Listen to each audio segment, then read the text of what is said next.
we are the creators of our lives, and I never want to put that responsibility in someone else's hands. And so if I didn't have a happy marriage and I didn't have a love that really satiated me, then I had to be the one to go out and cultivate it and to find it. So I did.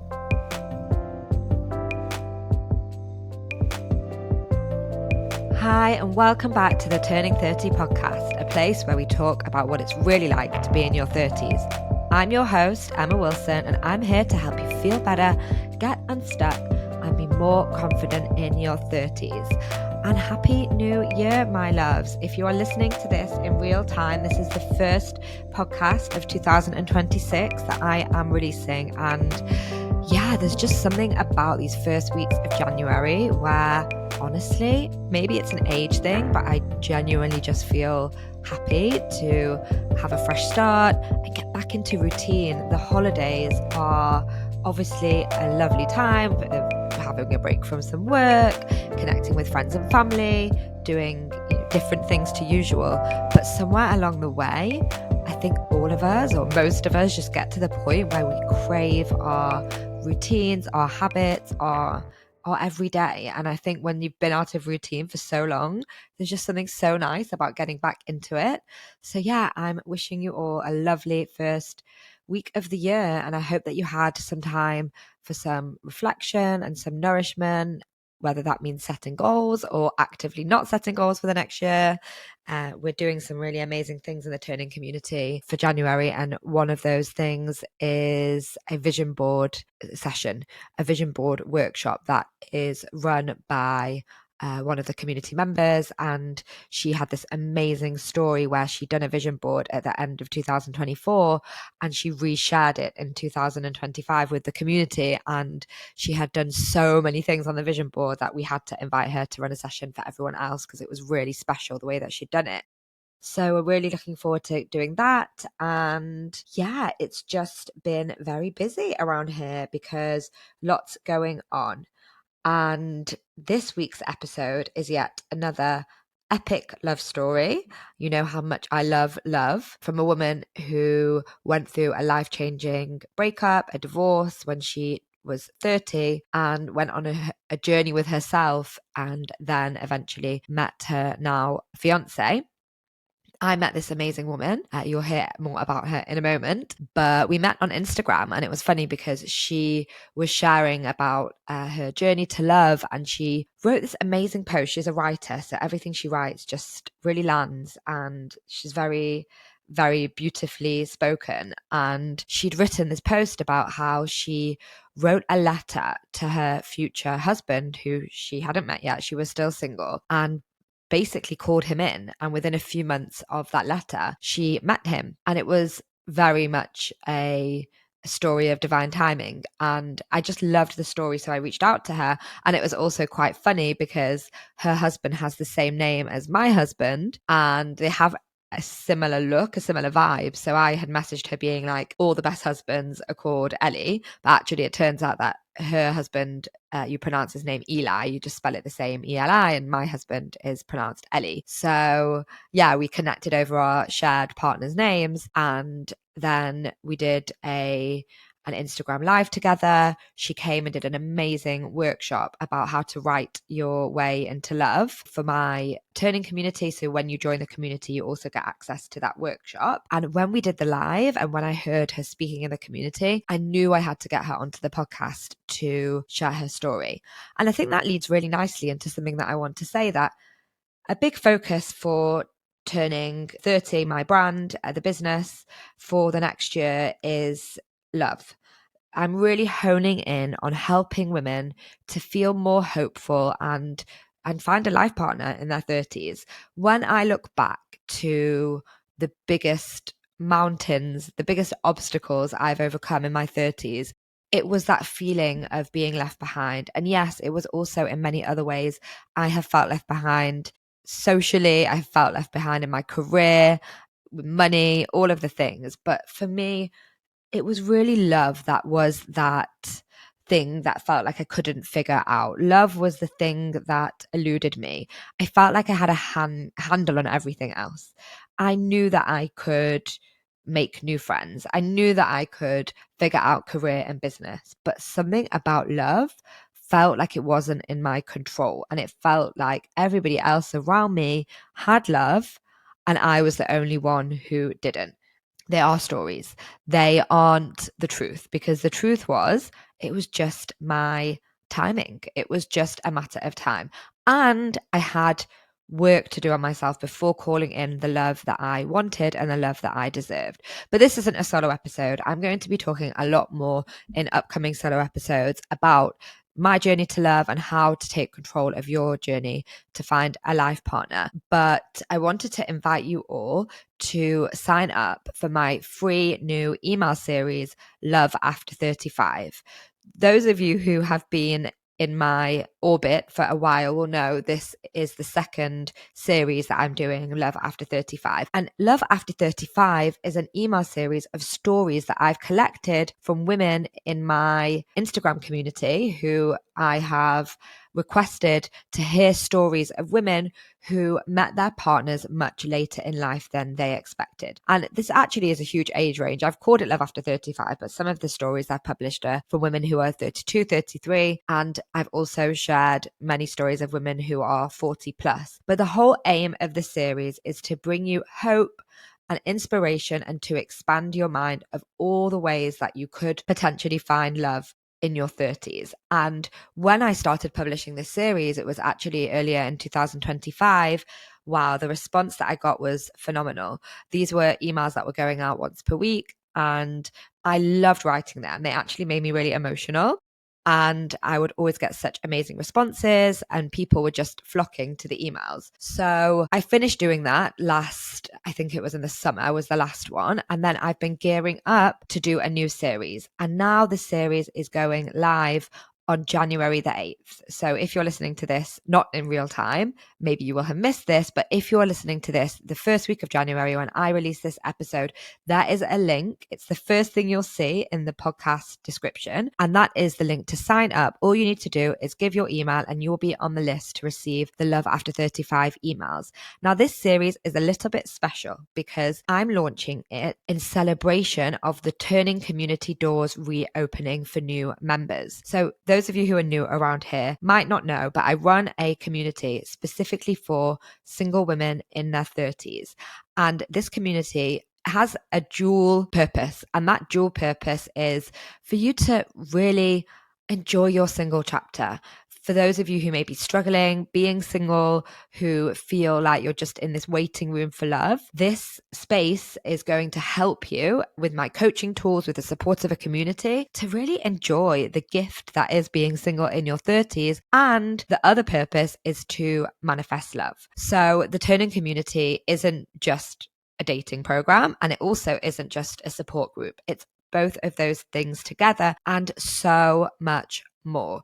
2025 saw hundreds of women coming into the community. There are over 100 women inside now. It is a monthly membership, so you can sign up either monthly or quarterly. I personally recommend the quarterly because I don't think that unless you truly commit to finding love that you will see some big changes until you've committed for at least 90 days. And the community is honestly, cannot tell you enough. If you are single in your 30s and you want to find a partner, you need to come inside and meet these other women. You need to see the Turning curriculum, the Next Chapter curriculum. And I have amazing guest workshops and experts such as Bryn, today's podcast guest, who is running a session. There are also many other topics that we're exploring that also aren't related to being single, but again, related to enjoying your 30s, making the most of this chapter whilst calling in a life partner. So whilst we are in the opening of the doors from January the 8th to January the 16th,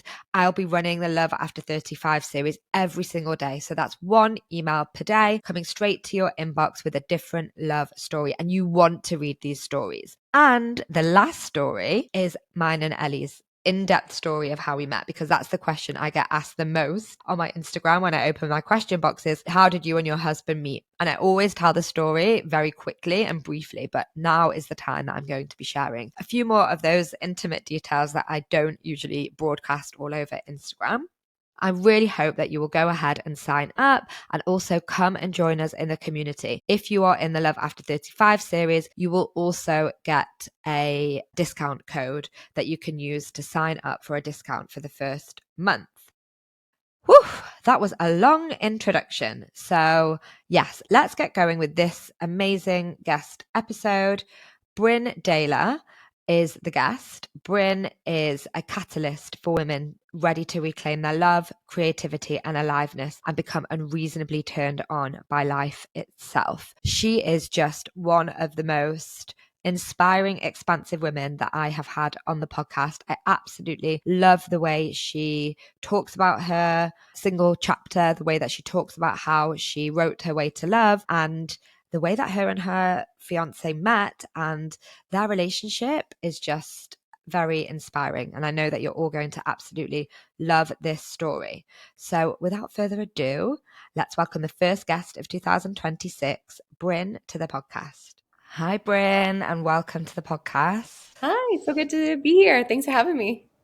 Yeah, I feel like after we did our Instagram live, which was a couple of months ago now, as soon as we finished, I was like, okay, this woman needs to come on the podcast and share her Oh, story, because actually, when we were speaking, we had so many parallels, didn't we, of our lives over the last 5 years?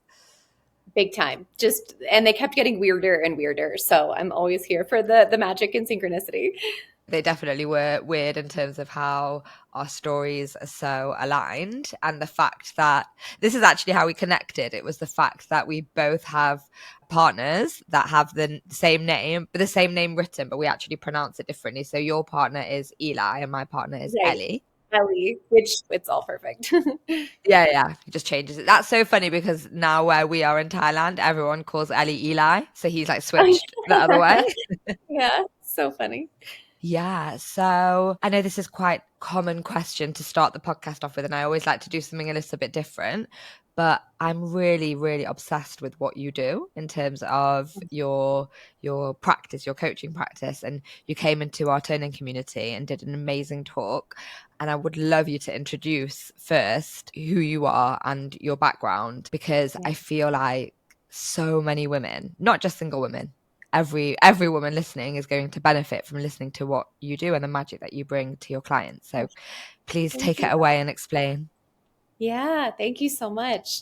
So, my name is Bryn, and I am a storyteller and writer, and I help liberate women through the magic of their pen and paper. And I use the writing as a tool for liberation because I've never found anything more powerful than when a woman meets herself through telling her story on the page. It's like this mirror staring back at you that goes, I see everything you've been through. I'm asking you to go deeper, and I'm asking you to own all of it with your full chest. And not everyone can get there right away because it is a vulnerable and deep practice if you choose it to be. However, I've seen so much transformation in my own life and through the lives of women when they decide to start writing their story down. And the key differentiator is not just writing their story, but sharing it with the world, being visible in it, being seen in it, and the caveat is also not getting stuck there, because sometimes we over identify with our stories and then we become a victim to it. And I'm not for that either. I'm here for women to go, this was my life. I choose it fully. I choose the creation of what is coming as well. And I use the pen and paper for that practice as well. And I can say everything that has ever happened to me with my whole chest because I own it fully. And so, yeah, I really love the practice of writing as a means for really meeting yourself, loving yourself deeper, and also for manifestation, which is a whole other segment of, the work that I do. But it really could all be boiled down to writing and telling your story out loud. I love it because writing for me and journaling specifically was such a huge catalyst for all of the changes, and all of the way that my life spanned out in my 30s came from putting pen to paper in my journal. And I wanted to ask you, is the way that you teach writing and storytelling different to journaling? Journaling obviously is a habit that so many of us know about these days, and a lot of people swear by journaling. A lot of coaches teach journaling as a way, as a method. What is specific about what you do? And is it just another form of journaling, or is it something else? That's a really great question. So, journaling to me is actually something very different. I consider journaling to be more stream of consciousness, getting the shit out. Can I curse here? Is that okay? Yes, you can curse away. Okay. Like gonna well, let some words rip. Yeah, to me that's the dump. That's like taking the metaphorical and written poop. And you need a place to do that. You need a place where it can be totally unfiltered. And it's not to say that my writing practice isn't, but I do feel that the journaling itself lacks structure. Whereas when I work with women, I'm giving them specific prompts and specific practices to build self trust. And so when they're doing that, one of the practices I do the most often, especially inside of my program, which is called the Writer's Rebellion, is I'm helping women practice the muscle of from the moment they hear the prompt to allowing their pen to touch paper and to trust that they know exactly what they're going to say and exactly how to say it. Because what I find a lot of times is that the limiting beliefs we have on the page are also limiting beliefs we carry out in the world. And so if a woman is struggling to trust herself and to feel confident, I see that show up in the storytelling because she'll start to doubt herself. She'll start to question if she's doing it right. She'll start to question if the story is powerful.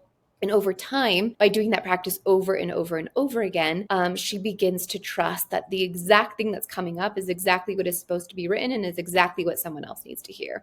And that is a very intentional practice. But I also teach it as an act of letting something greater come through you. So it's not just writing for the sake of writing. It is connecting to something greater, your faith, God, whatever you believe in, and letting that move through you. Because I believe that creation is the most powerful force on the planet. And I believe that until a woman fully embraces her creativity, she will feel an ache inside of her, a gnawing that there is something more calling her forward. This is why women give birth. This is why women love to create in all sorts of ways, not just childbirth, but in writing, dance, music, you name it. And so writing is just a really powerful tool to access that. But I also give very specific prompts to bring up specific memories from the past so that those memories are no longer holding them a victim to their life.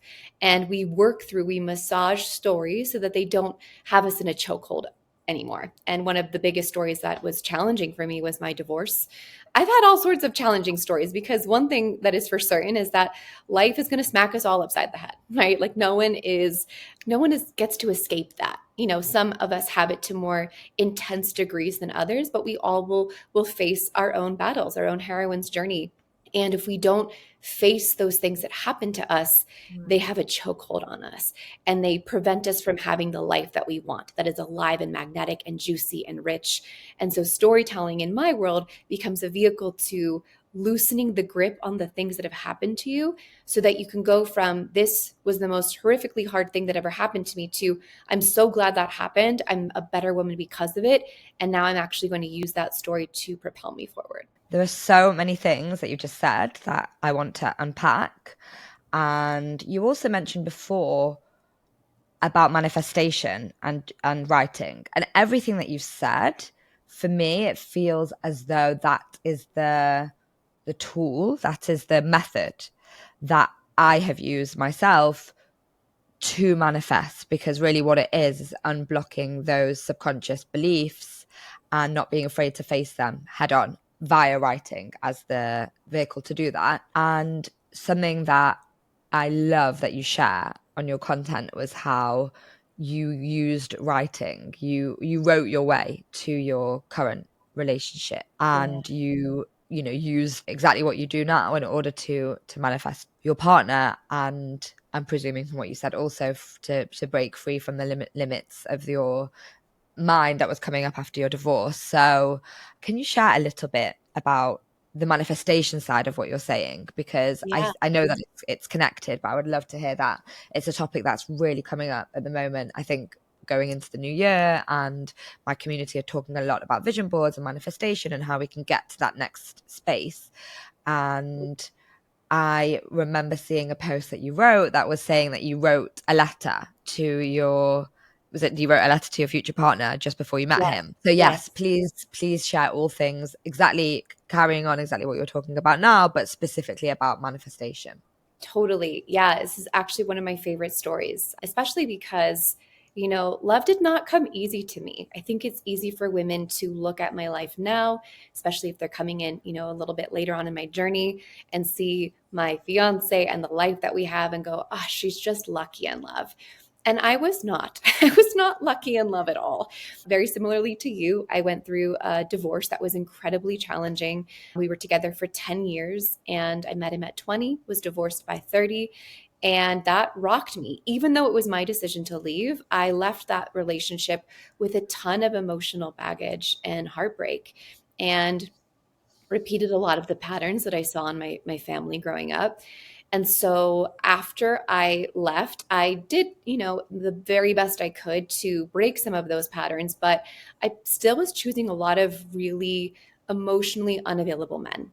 And it was getting a little bit better each time, but there was this part of me that was so hungry for love, so hungry to be chosen, so hungry for that feeling of my man coming to claim me, because I never felt claimed by my husband. I never felt claimed in a lot of ways by my dad, and I didn't feel claimed in the aftermath. And so I was choosing a lot of men that I would say were just not worthy of my time or my energy, and I was really exhausted, which is not a new story for women dating.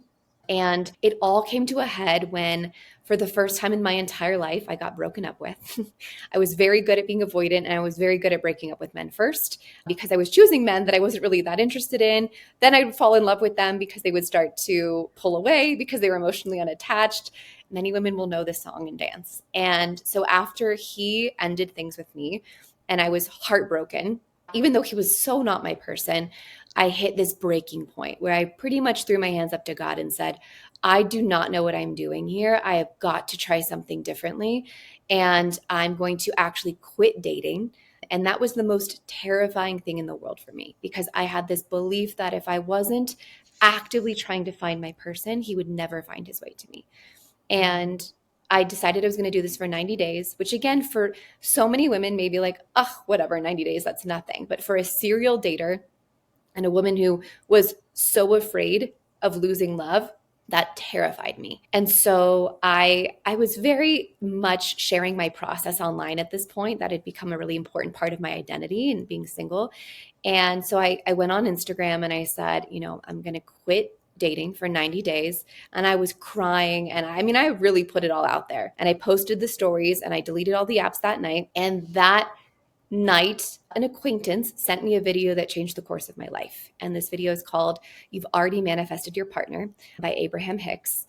And I watched that video and something inside of me viscerally changed because she talked about love as something that I don't have to go out and find, that it is already within she calls it your vibrational escrow. Essentially, you have this like spiritual bank account in which everything you've ever wanted is being held for you.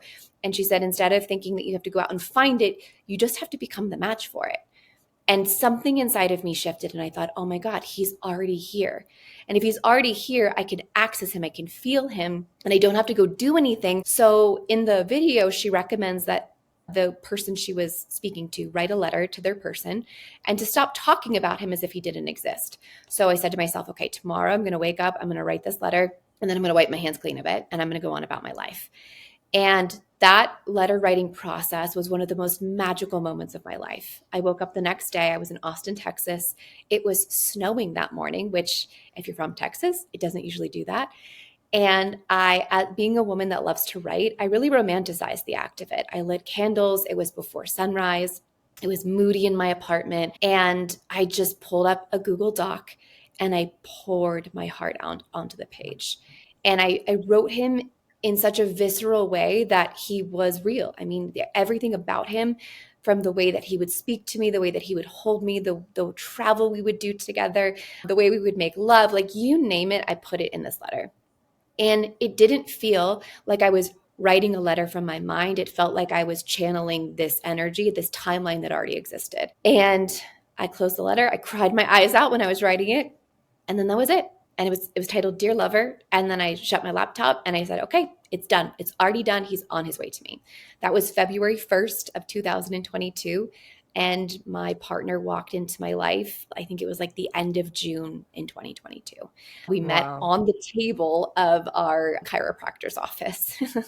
And so it was about What? serendipitous, not on the apps. Women always love that because they're like, oh, I can get off the apps and I don't have to be on there. And I'm like, yeah, I met him in the flesh when I wasn't looking. And in fact, I wasn't even dating previously, you know? And so a year after we met, I read him that letter and we both sobbed our eyes out and we both couldn't believe how spot on. I mean, to like the final line that the letter actually was. And I don't think that I'm special when I did that. I think every woman is capable of creating that exact process. And in fact, I actually run a love letter workshop where I take women through it because it's really important that it's not just a checkbox. Because I'll get women that will write to me and they'll say, like, I wrote the letter, he's still not here. I'm like, okay, well, for one, how in your head were you when you wrote this letter? How much of it was a checklist of all the things that he needs to be versus who you are and the energy that you will be in? And then also, how much of a match are you being for this person? Are you just sitting back, twiddling your thumbs, wanting the world, but you haven't showed up in your own aliveness and magnetism to be the match for that person? I love this story so much, and I want to dive more in a moment into like your relationship. And I know that you just gave some details of how it started, but I want to hear more. But I want to go back to belief and almost spirituality. Before you sent that video, had you already been in a spiritual place with yourself? Was that something that was new? Was it something you already believed in? Because it sounds like you were channeling. It sounds like there was something else going on, and it wasn't just you sat down, like you said, like some women come to you and they open their notebook and they make this checklist, the manifestation list, which we've all heard of. It doesn't sound like that. It sounds like there was greater forces going on. And I would love to hear two things. What I just asked, were you already feeling spiritually connected? Was this like a new concept for you, or is it something that already existed for you? And secondly, what happened after in terms of yourself, the shift that happened with yourself once that letter was written? Yes. So I was already somewhat spiritually connected. I would say that there have been series of events in my life that have asked me to connect even more, where, the choice was I could have either turned towards, everything is happening to me or this is something greater happening for me. And I just did enough work in those years to realize like everything is a blessing, even the hard parts. And prior to that experience, I had gotten really sick with black mold. I was unknowingly living in a moldy apartment. It started to compromise my health tremendously. I got incredibly sick, lost a ton of weight, and then contracted COVID back when COVID was like really gnarly. And it took me out for like 6 months. I was bedridden for 3, like had to rehabilitate myself. It was really challenging. And that experience, I mean, I think anytime we get close to death or think we're close to death, it brings us closer to a greater force because you're sort of forced to, right? Because the alternative is to just completely give up and surrender. Yeah, just like not be able to access something that pulls you forward. And so in those moments, my faith, my connection to something greater is what pulled me forward. So I was definitely starting to have that connection. And then I was accessing it too in things like breath work. I would do these things called Voxers with God, where I would get my phone out and I would go for walks and I would voice note God through an app because I, at times, felt somewhat lonely. And I just wanted someone to listen. And I thought, okay, God, if you're out there, you'll hear these voice notes and you'll hear my prayers. And then your second question was what happened after the letter. So after I wrote the letter, I would love to tell you that I felt amazing and that I just went and skipped off into the sunset and didn't think about it again. But I would actually say for about a month, I was in a really tortured place. Like I really suffered a lot because I was detoxing. I was detoxing from male validation, from male attention. I was always used to having someone on the burner, the back burner. I had someone on the front burner, the back burner, the side burner. Like I always had someone there. And so I had to really face the part of me that was terrified of being alone, that was terrified I would never find him. And that was not a light and simple process. I cried myself to sleep a lot of nights. But the beauty was that it started to become less and less painful. And I noticed that the only person that was there anymore was me, and that I had to learn how to hold myself. And that when I was in an emotionally turbulent place, I could soothe myself. And that eventually became stronger and stronger to the point where I felt so full of myself in the best way. And I also realized I had a shit ton of time because I wasn't dating anymore. And I noticed I had a lot of open and available energy, and I wanted to do something with that energy, which is actually when I really started to get into writing. And I started the Artist Way, if you're familiar, powerful process and book. And I thought, I don't want to do this alone. So I invited a group of girlfriends and we met every single Sunday. And that became like church for me. And even though I've never been a very religious person, but it felt like the thing that was my place to connect with something greater, to pour my heart into something creative, connect with women. And that just lit a fire under my ass. So it was a challenging process, but it got easier and easier the more I faced it and the more I was willing to be with myself.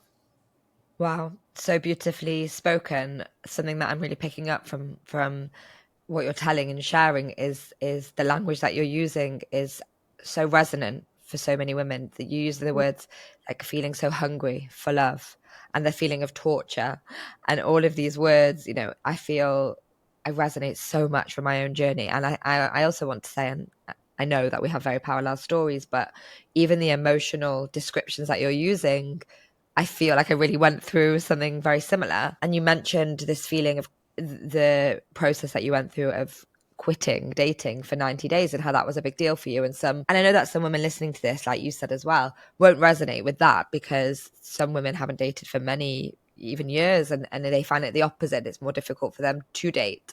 But I was very much in the same camp as you, that I would use the prospect of a man or a partner as like a buffer to actually be with myself. So there was, like you mentioned, men on all the different burners. Wow, I also had the same thing. And that was a huge realization. And something that I actually went through was, because I had already, like, me and Ellie, my now husband, we already knew each other. We were already friends and had kind of maybe instigated some intimacy and was like kind of dipping our toes in. And it was at that moment, not connected to him, that I made the decision that you made, where I was like, okay, it has been 35 years. No, actually, that's not true, because it has been however many years, 20 years, where I have never actually truly, truly, truly been single. Because I've been single for many years on and off in between having relationships. But whenever I was single, I could never just be alone. There had to always be someone. And that even is just somebody from that app. So just a person that I was just having conversation with. Maybe I hadn't even met them before, or an old flame that I just hadn't fully put out.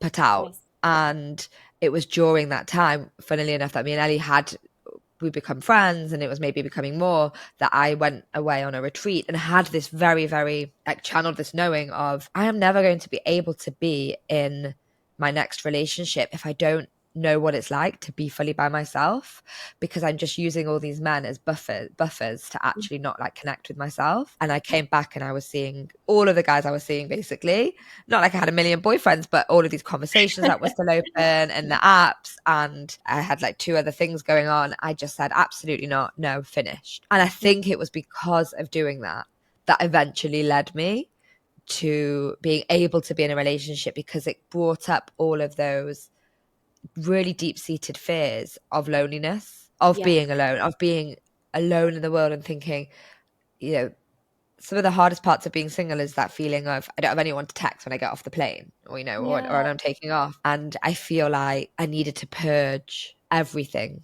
that wasn't just about being single. And it was just Yeah. such a big part of my journey. And I know, again, to repeat, some people won't resonate with that, but it's really interesting to hear you say the same thing as me, because I was in the same situation. And I've never actually spoken about that on the podcast before.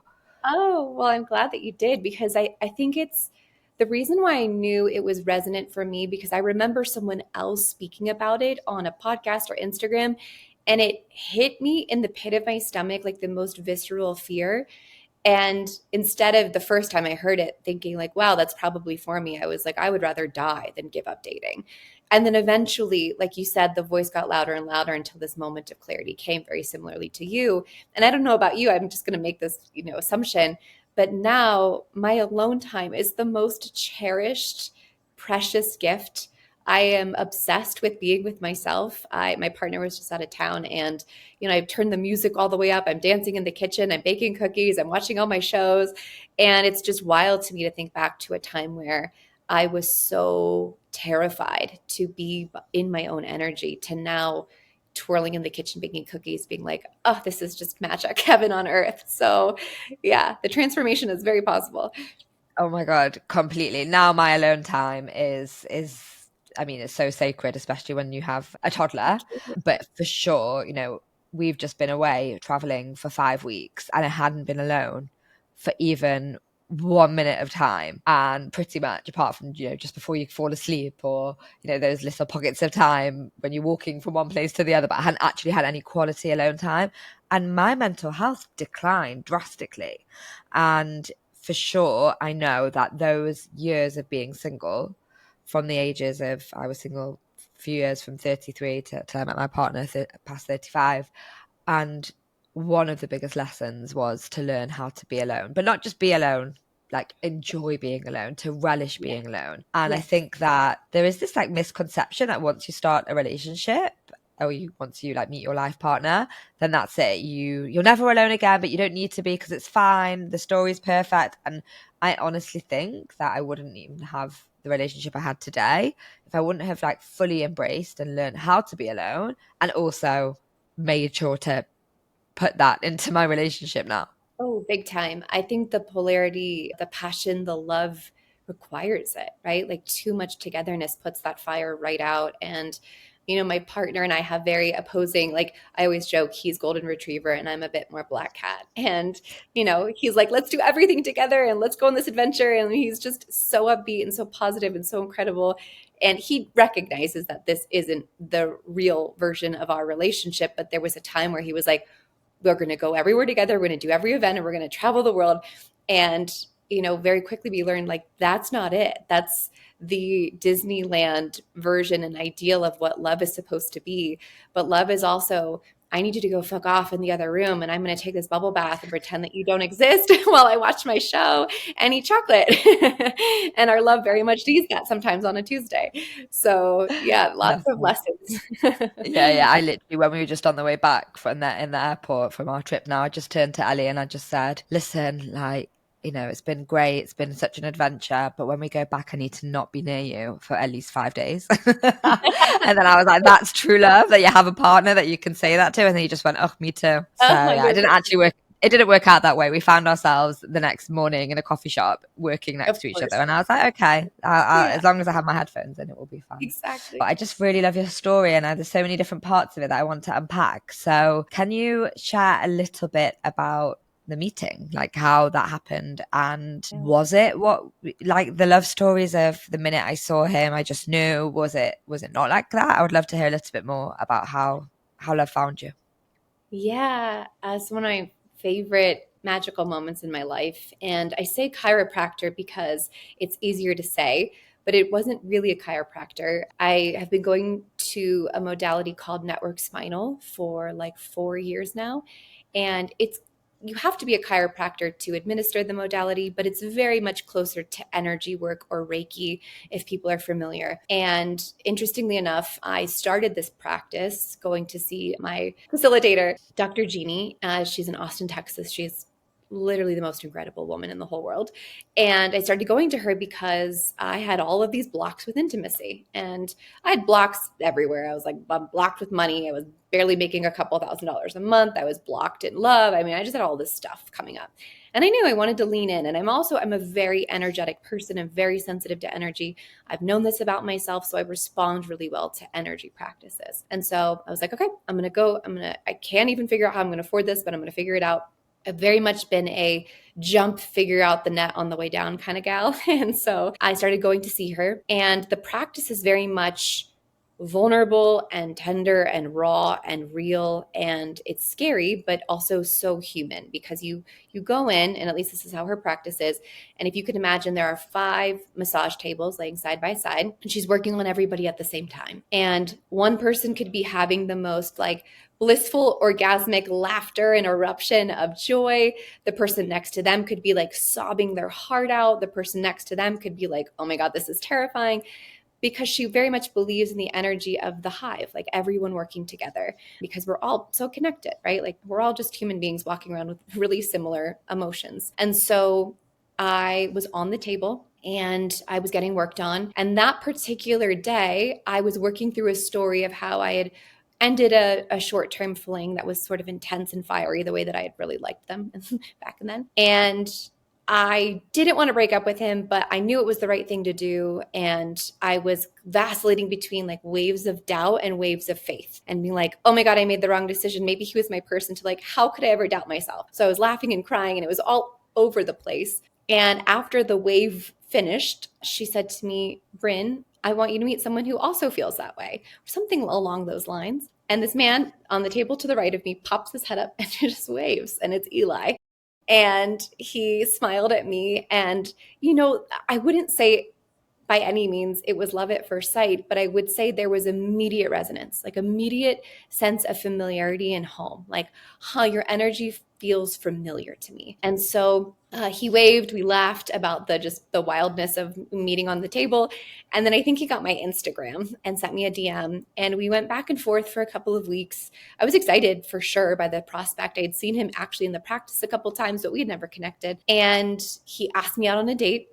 We were going to go paddleboarding. And the night before he took me out, he broke up with me, essentially. And he said, I actually am so out of integrity. I'm so sorry. I told myself that I am not going to be dating right now. And then I met you, and there was this really strong pull towards you. And I actually said that I'm going to be, 30 days, whatever his timeline was, that I have left of this commitment. He's like, so I'm so sorry. I should have never entertained this, but when I'm done, I would love to reconnect if you're still available. And I was so sad, because I really felt this energy between us, but I just had to believe again that what is meant for me will find me, that the energy of that letter that I wrote. And so I said, okay, I wish you the best of luck. And if you're still around in, 30 days, whatever, then we'll connect.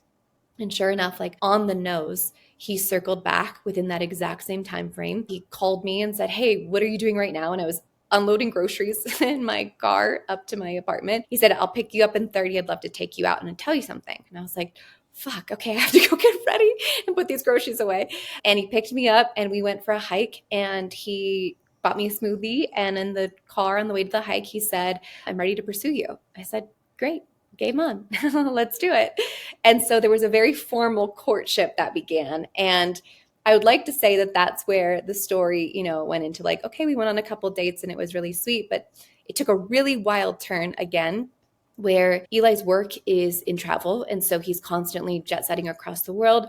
So we went on one real date, like where he picked me up. We went to a fancy Italian restaurant, and then he happened to leave the country for the next month. And I, in an avoidant pattern, basically said, okay, well, I'll see you when you get back. Like, good luck. And he kept messaging me. And I'll never forget it. I was on my way to Network Spinal again, and it was a 20 or so minute drive. And he sends me a video message and says, hypothetically speaking, if I were to buy you a ticket to come fly to meet me, would that interest you?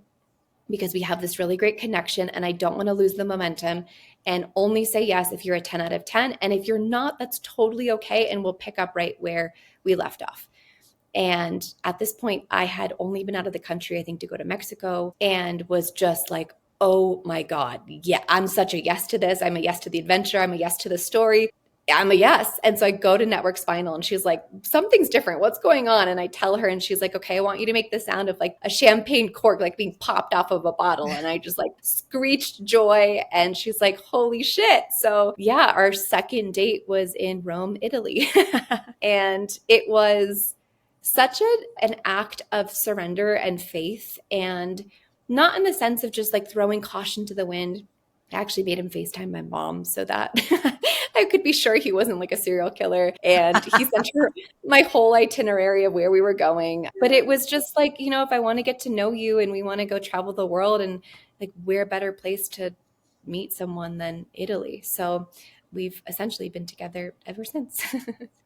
Wow. I always love those stories because it's like, at the end of the day, when that happens, I always say to clients or friends who are like, should I go? Like, this is an extreme version of being flown to Rome, but, do something, somebody invited me here, or, should we go on this trip? And I'm like, do it for the story. Because at the end of the day, presuming they're not a serial killer, at the end of the day, it's going to be a fabulous story, even if it doesn't work out. So I'm such an advocate for doing these things. Like, why the fuck not, But The version of me wow. on my deathbed wants to know what it's like to full send and go to, Europe with a guy that you're crushing on and see what happens and be Yeah. brave enough to see where the adventure wants to go. Yeah, I love it. And it should be an adventure. And at the end of the day, meeting somebody, and I know this, well, we know this from hearing hundreds and thousands of women's stories, it's never one size fits all. And I think that maybe once upon a time when I was dating, and single, I really thought that it would be like a certain way, that you would meet somebody, you would go on X amount of dates, within X amount of time you would meet the family, or you would, move in together, or, the next steps. And it's just not true. And I really love your story. And I think also what I really love about it is how you were so open, because I think that from what I understand, you mentioned avoidant tendencies, it would be so easy to be like, this person isn't available to me. He's gone traveling. He's all that's his job and he's away. Or he's come to me and told me he's not dating for 30 days. Well, fuck this. I'm just going to find someone else. And it sounds like you were very open, and because he was acting in such integrity, that you were able to really like build that trust.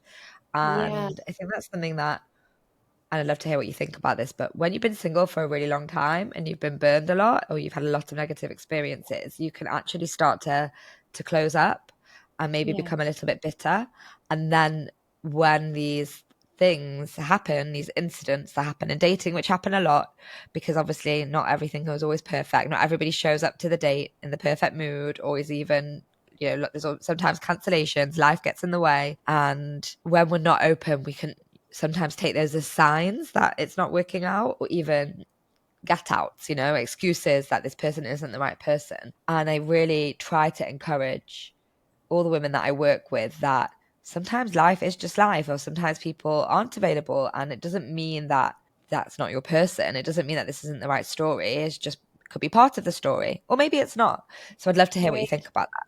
Yeah, it is a slippery slope. I totally get it, because there's that fine line of staying open, but then also not being delusional about someone who's making it clear that this isn't it, right? Or the timing is wrong. And so I think there is a part of me that stayed a little delusional, but delusional in all the best ways, because I just, for better, for worse, I always believed in love.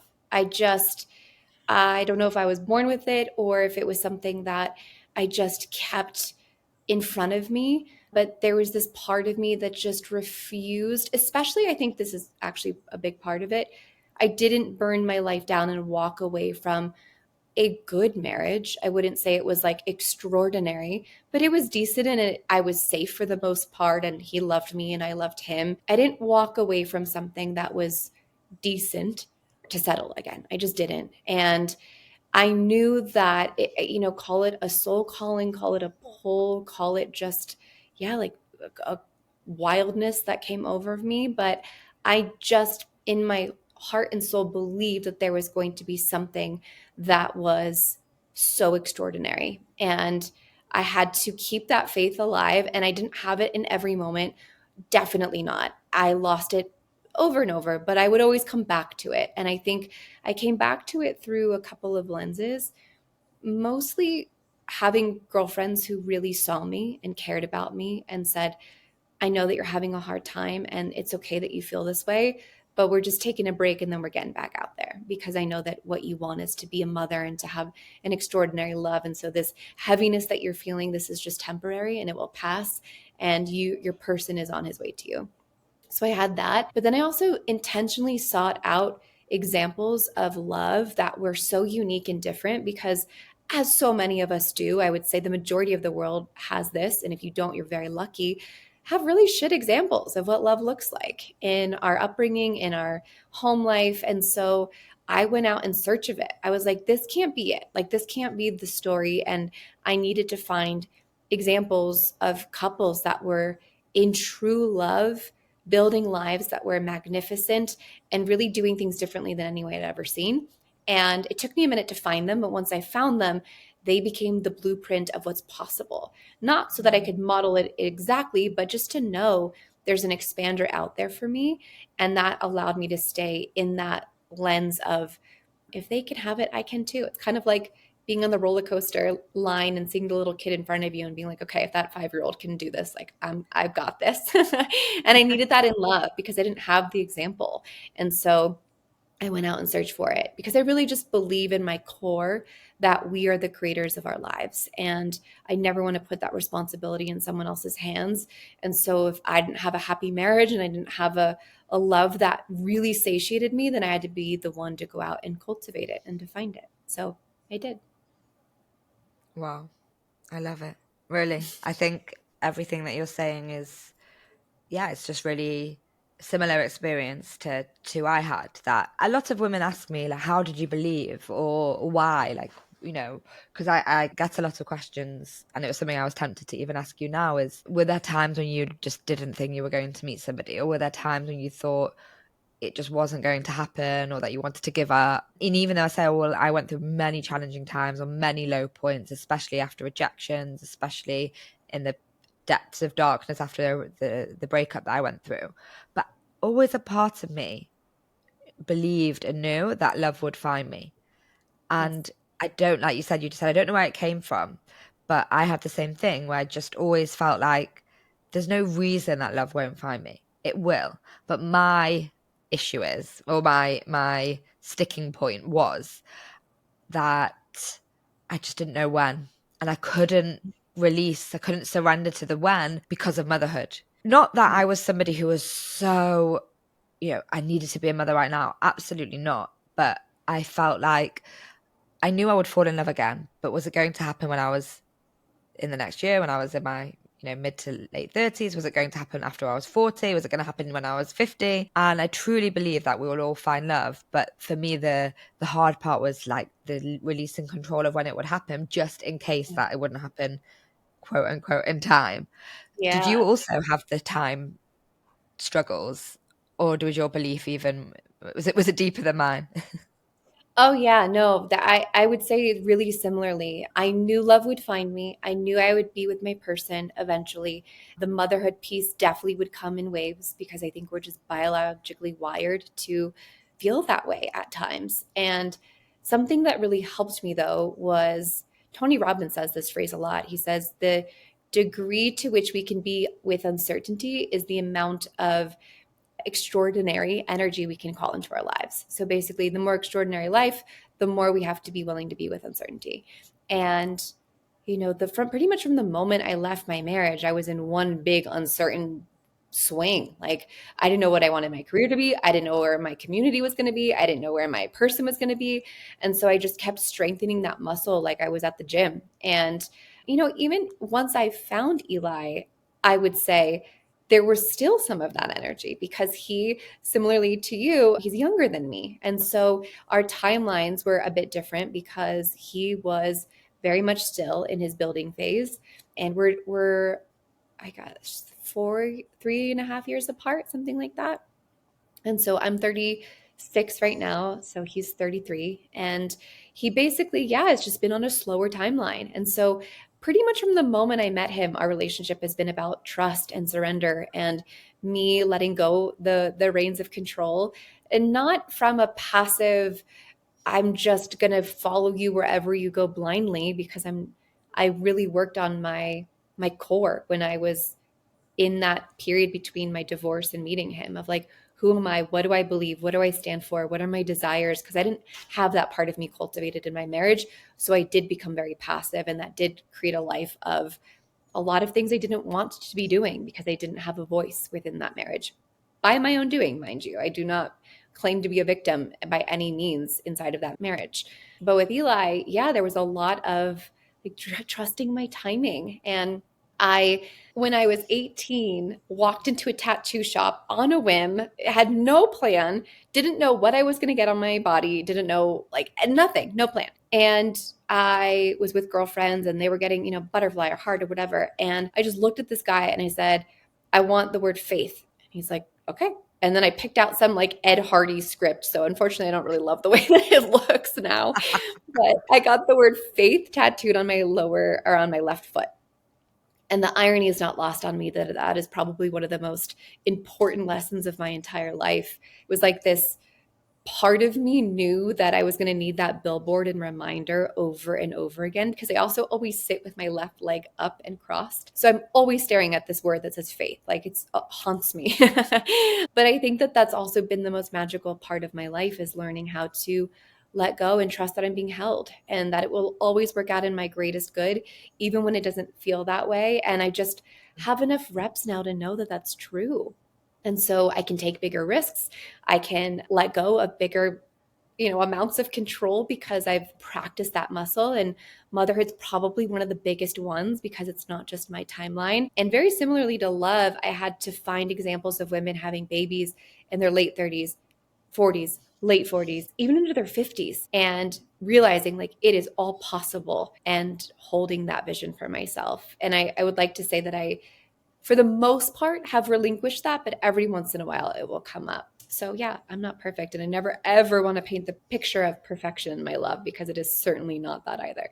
Well, I think you're just touching upon something that is very real. And also, I experienced today is that the beliefs or the things that you were stuck on before don't just magically disappear because you meet somebody, and you still need to do these practices and keep working on yourself. And I think that when you are single, you can believe that things will just, like I mentioned this before, the Disney happily ever after will take over, and that you won't still have your human brain. But for me, that human brain and that fear of the timelines, as an example, or doing things in a certain way, or the lack of ability to control every little thing, it just comes up, it comes back around, but it comes in a different format. I always say that like all of the anxieties that you experience when you're single, that they still will be the same. You still have the same mind. It will just grasp onto a different scenario. And that's been very, very true for me as well. And yes, I mentioned this a few times in the episode about expansion, like using examples of other people doing the thing, whether that's the specific type of love that you're calling in, whether it's the age, like really related to age, motherhood, all of the things. I think I just wanted to really emphasize that has also been a huge part of my story. And I actually had, and still have, an Instagram folder called Expansion, where I saved posts of people who had mothers later, or who were relationships that obviously you can never really know on Instagram if somebody's relationship is good, of course, like there's that caveat. But yeah, I had that folder, and it would be like, okay, this is the possibilities that could be for me as well. So I love that. And just to full circle it and to come back round to the writing, how would you say that the storytelling and the writing led you to your relationship, or not even just your relationship, into this belief and trust and that you really have? I can really see it from you. Like, you're very connected, you're very living in a very conscious way. Can we just finish off almost by giving a suggestion for anyone listening who wants to call in love, wants to have healthy relationships with themselves or with others, and also wants to start writing, where they can start? Yeah, that's a great question. So I think that there's a lot of places to start. I think a couple of ways that we can do this is to look at what is most alive in you and to start writing from that place. Because our aliveness is what is most relevant. It is what is coming up to the surface. It wants to be looked at. And the practice of being a woman who can go, this is what is happening inside of me. This is what I care about today. This is what I'm thinking about. This is what is occupying my brain. It's a practice in vulnerability. It's a practice in taking your insides and putting them out on a silver tray, the silver tray being the page. And if you're even brave enough to go a step further, to share that with someone. And it doesn't have to be Instagram, mind you. It could be a dear friend. All the time, inside of some of my writers groups, I'll give assignments to go share a writing piece with someone you care about. It could be a family member, it could be a friend, because you're strengthening the same muscle that you need inside of your relationship and to have a deep and meaningful love and life, which is to be a woman who knows herself and knows how to share about what is inside of you. That's going to create authenticity. That's going to create magnetism because you're not pretending to be something you're not. So you'll attract the right people and opportunities for you. So one of my favorite prompts ever is just what is most alive in me, and to write from that place. And then another one that I really love too is the moment everything changed.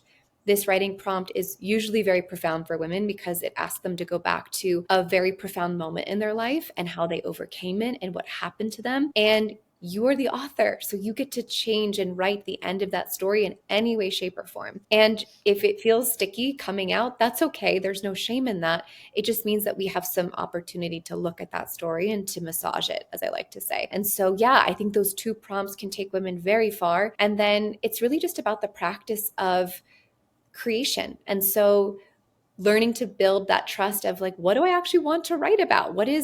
You can find story in everything. And that is actually something I ask my writers to do all the time, is to look at your day and go, okay, what was the story in me making dinner tonight? Like, can you find magic in the mundane? You do not have to go full send it to Italy to have an amazing story. And I really always want women to know that just because I had an insane moment of love like that, a lot of my days look like, waking up, walking my dog, writing, making coffee, like the crap that we all do, right? And so if you can find and romanticize the magic in life's little moments, it's also going to allow that richness of your love and your everything to feel deeper and more meaningful. So I would start with those prompts there and then see what wants to come up. I love that. Thank you so, so much. And for everyone listening, Bryn did an incredible workshop. We had amazing feedback from it, from the girls afterwards inside the turning community. And the workshop was about stories that set you free. That was the title of the workshop. So if anybody wants to already dive into Bryn's work, I'm going to ask Bryn to share now where you can find her, but also know that that's also available inside the turning community. And we were so privileged to have you come in and to teach that. So thank you so, so much. I just love your story. So much in common. I feel like we kindred spirits living parallel 100%. Lives on different sides of the world. Thank you so much for coming on. And could you let people know where they can learn more about you and how they can work with you? Yeah, of course. Well, first off, thank you for sliding into my DMs. And so that we get to have this conversation now. Yeah. I love connecting with women on Instagram. I've met the coolest women and I've had such special, rich connections from that. So hopefully our travels bring us together in the flesh at some point. I have no doubt. They will. But yeah, Instagram is honestly the best way to connect with me. Like I said, I love meeting women in the DMs. I share everything. I really try to be one of the creators that, well, not everything, but I share a lot and I share very vulnerably and I do not sugarcoat. And I really try to be a creator that lives in integrity and shares my real life and the real struggles I'm going through and the real stories. And so, yeah, I really try with my very best intention to keep it so honest on my page and to have that be a really refreshing place to land, because as we know, social media for the most part isn't real. And a lot of people can project all sorts of things on that app. So I try to keep it really real. And then I have some really amazing workshops, one called The Writer's Rebellion, where I take women through a 12-week writing process where they really get to claim writer for themselves. And I've worked with all sorts of women who, never even picked up a pen, to women who go on to write and publish books and everything in between. So that's a really special space. But yeah, come find me on Instagram. Tell me you found me from the podcast and I'd love to say hi. Thank you so, so much, Bryn. It's been such a pleasure, as always. And I will see everybody on the podcast next week.